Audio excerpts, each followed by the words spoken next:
రాప్తాడు నియోజకవర్గంలో ఫ్యాషన్ పగలు మళ్ళీ బుసలు కొడుతున్నాయా?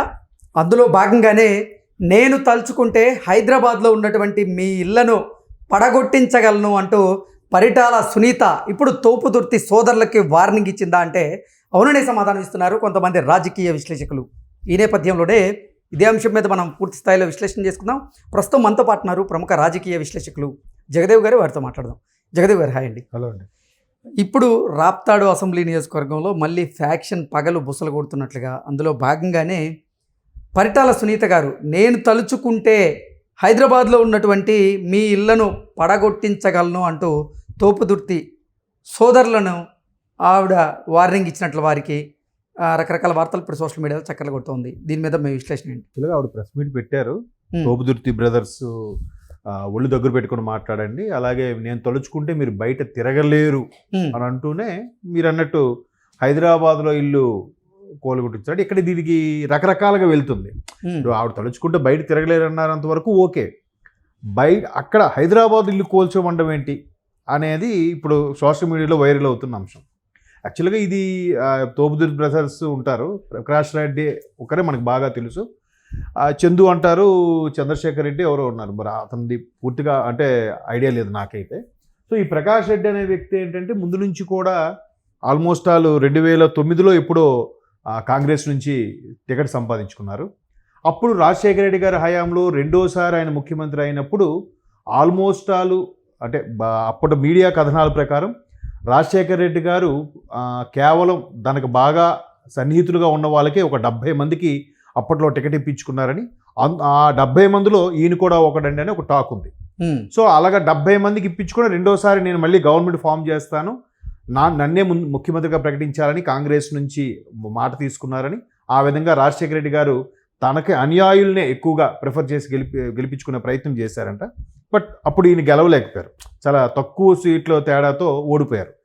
అలా ఓడిపోవడానికి నిజంగా ఓడిపోవడానికి చాలా వరకు ఓట్లు అట్లా బైఫర్కేట్ అయిపోవడానికి కారణం ప్రజారాజ్యం పార్టీ, తర్వాత లోక్సత్తా పార్టీ 2009లో, లేదంటే 2009లో టీడీపీ మ్యాక్సిమం గవర్నమెంట్ ఫామ్ చేయాలి. ఈ రెండు రావడం వల్ల ఓట్లు చీలిపోయి సునీత గారు చాలా తక్కువ 1900-1800 ఓట్లతో గెలిచినట్టున్నారు అప్పట్లో, 9లో. తర్వాత మళ్ళీ 14లోనూ సునీత గారు గెలిచారు. 19కి వచ్చేసరికి ఈయన గెలిచేశాడు. దగ్గర 20,000-25,000 ఓట్ల మెజార్టీతో ఈయన గెలిచాడు. ఇంక గెలిచిన తర్వాత ఒక్కసారిగా వరుసగా ఓడిపోయిన ఒక్కసారి గెలిస్తే ఎలా ఉంటుంది? ఇంకా మాదే రాజ్యం, ఈ రాయలసీమ అంతా మాదే, ఫ్యాక్షనిజం మా తాతగారి నుంచి ఉంది, మా తండ్రి గారి నుంచి ఉందని చెప్పే బాపతులు ఎలాగో ఉంటాయి. కాబట్టి ఆ విధంగా ఇంకా ఎప్పుడైతే పరిటాల శ్రీరామ్ యువతతో ఎక్కడైనా కలిసి వాళ్ళకి మోటివేషన్గా ఉండడం, టీడీపీ తెలుగు యువత వాళ్ళతో మాట్లాడినప్పుడు అక్కడికి వెళ్ళి బురద జల్లే ప్రయత్నం చేయడం, వాళ్ళ కార్యక్రమాలు అడ్డుకునే ప్రయత్నం చేయడం, శ్రీరామ్ ఎక్కడికడితే అక్కడ వెళ్తే అక్కడ గొడవలు సృష్టించడం, సునీత గారు కాన్వాయిల్ని కావాలని అడ్డుకునే ఇలాగ రకరకాలుగా చేశారు 2019లో ప్రభుత్వం వచ్చిన తర్వాత. అఫ్కోర్స్ ఒక 1 year 2 years కరోనాలో పోయింది. సో అప్పటి నుంచి మరలా చిన్నగా ఈ తోపుదుర్తి బ్రదర్స్కును పరిటాల ఫ్యామిలీకి ఇష్యూస్ నడుస్తూనే ఉన్నాయి. మళ్ళీ ఇప్పుడు ఎక్కడైతే సైలెంట్గా ఉండిపోయారో వాళ్ళందరూ కూడా తెర మీదకి వస్తున్నారు. ఎందుకంటే మెయిన్ వాళ్ళందరూ సైలెంట్ అయిపోయారు. ఇప్పుడు కొడాల నాన్నగారు లాంటి కానీ, అనిల్ కుమార్ యాదవ్ గారు కానీ, కొంతమంది ఎప్పుడు వార్తల్లో నిల్చునే వ్యక్తులు, అమర్నాథ్ రెడ్డి గారు, వీళ్ళందరూ ఒక్కసారి సైలెంట్ అయిపోవడంతో కొద్దిమందే మాట్లాడుతున్నారు వైసీపీ తరఫున. సో కొద్దిమంది మాట్లాడుతున్నారు కాబట్టి పార్టీ అధిష్టానం ఏం చెప్తుంది, ఎవరైతే కొంచెం అగ్రెసివ్గా ఉన్నారో వాళ్ళందరికీ మెసేజ్లు పెడుతుంది, మీరు మీ నియోజకవర్గంలో పలానా వ్యక్తి మీద మీరు బురద జల్లే ప్రయత్నం చేయండి, లేదా మీరు దాని గురించి అడ్డుకునే ప్రయత్నం చేయండి, వాళ్ళ గురించి ప్రెస్ మీట్ పెట్టి మాట్లాడండి అంటే వెంటనే ఈ తోపుదుర్తి బ్రదర్స్ ప్రకాష్ రెడ్డి గారు ఒకవైపు, చంద్రశేఖర్ రెడ్డి గారు ఒకవైపు ప్రెస్ మీట్లు పెట్టి పరిటాల సునీత గారి గురించి, పరిటాల రవీంద్ర గారి ఫ్యామిలీ గురించి కొంచెం ఎట్లా ఇప్పటికీ ఇంతకుముందు మంత్రిగా చేశారు, అప్పుడు ఎంతో తినేశారు, ఇప్పుడు తినేస్తున్నారు, ఏ పథకాలు ప్రవేశపెట్టట్లేదు, ఇలా రకరకాలుగా అది కాస్త చినికి గాలివాన అయ్యే నేపథ్యంలో ఇప్పుడు పరిటాల సునీత గారు కూడా ప్రెస్ మీట్ పెట్టి మీరు చాలా ఎక్కువ చేస్తున్నారు, అనవసరంగా మళ్ళీ ఫ్యాక్షనిజంని బాగా రెచ్చగొట్టే ప్రయత్నం చేస్తున్నారు, దానివల్ల మేము బాగానే ఉంటాం, మనం నమ్ముకుని ఉండే కార్యకర్తలు తోటి వ్యక్తులు వీళ్ళు ఇబ్బంది పడతారు. సో అందుకే ఆవిడ ఏమన్నదంటే మిమ్మల్ని బయట తిరగనివ్వకుండా చేయగలను అంటూనే, నేను తలుచుకుంటే హైదరాబాదు ఇల్లు కొడగొడతానంటే ఆ ఇష్యూస్ ఎక్కడైతే పెద్దగా ఇష్యూస్ ఏం అవ్వవు కదా, అక్కడైతే మళ్ళీ లోకల్ ఫ్యాక్షనిజంగా ఇష్యూస్ పెద్దవవుతాయని ఉద్దేశంతో ఆవిడ ఇలా మాట్లాడి ఉండొచ్చు అని నేను అనుకుంటున్నాను. కానీ ఇక్కడ ఆవిడ హైదరాబాద్లో ఇల్లు కూల్చాను అని అన్నారంటే మళ్ళీ ఇక్కడ రకరకాల సోషల్ మీడియాలో వైరల్ అయ్యే అంశాలు ఏంటంటే, సో ఒకప్పుడు సమకాలికుడే కాబట్టి ఇక్కడ తెలంగాణ ముఖ్యమంత్రి తెలుగుదేశంలో సమకాలికగా ఉన్నాడు కాబట్టి ఆ పరిచయాలతో మేము హైదరాబాద్లో కూడా చలామణి అవ్వగలం, హైదరాబాద్లో కూడా చక్రం తిప్పగలము అనే మెసేజ్ ఇచ్చినట్టుగా ఇప్పుడు సోషల్ మీడియాలో వైరల్ అవుతుంది.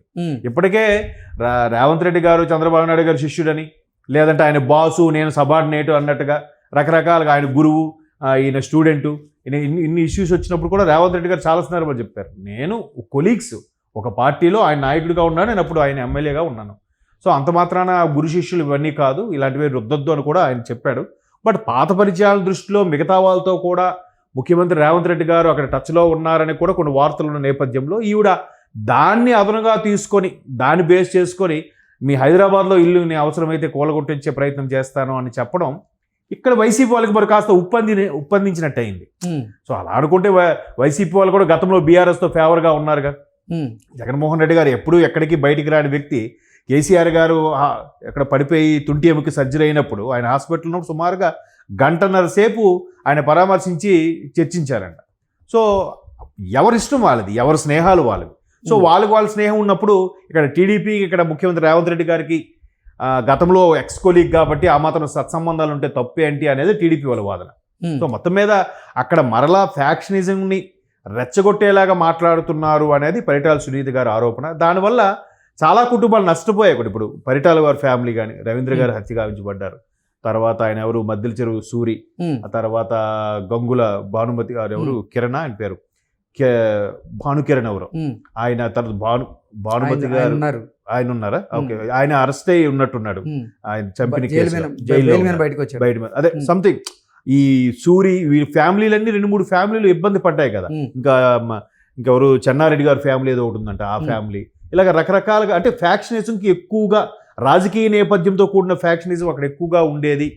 అది చాలా సినిమాలో కూడా మనం చూసాం. అంటే దాన్ని మరి కాస్త మసాలా యాడ్ చేసి సినిమాలో చూపించారేమో కానీ అక్కడైతే కరడగట్టున ఫీలింగ్ అయితే ఉండేదంట. మళ్ళీ సామాజిక వర్గం ఒకటే, మరి ఇక్కడ చూడండి సామాజిక వర్గం మ్యాక్సిమం ఒకటి ఉంటుంది, బట్ పరిటాల వారి సామాజిక వర్గం వేరు, అక్కడ తోపుదుర్తి వారి సామాజిక వర్గం వేరు. కొన్ని సందర్భాల్లో ఒకే సామాజిక వర్గం ఉన్నా కూడా అక్కడ రాజకీయ ఫ్యాక్షనిజం బాగా పెళ్ళుబికేవి. సో మరలా అంతా ఎక్కడికక్కడ చక్కగా చదువుకుంటున్నారు, చాలామంది బెంగళూరు వలస వెళ్ళిపోతున్నారు, కొంతమంది హైదరాబాద్ వలస వెళ్ళిపోతున్నారు, ఎవరు మానాలను బతుకుతున్న నేపథ్యంలో మరలా 2019 వైసీపీ వచ్చిన తర్వాత ఒక్కసారిగా మాకు కూడా అధికారం వచ్చింది, మాకు ప్రభుత్వం ఉంది అనే నేపథ్యంలో వీళ్ళు నోటుకొచ్చినట్టుగా వ్యాఖ్యలు చేయడం, దాన్ని మరలా రాజేసేలాగా ఉందనేది పరిటాల సునీత గారి అభిప్రాయం. మరి ఆవిడ హైదరాబాద్ ఇల్లు కూలగొట్టించగలనన్న అభిప్రాయంతో ఎందుకు ఆ స్టేట్మెంట్ ఇచ్చారో అనేది నాకైతే అర్థం కావట్లేదు. ఓకే అండి, థ్యాంక్ యూ సో మచ్.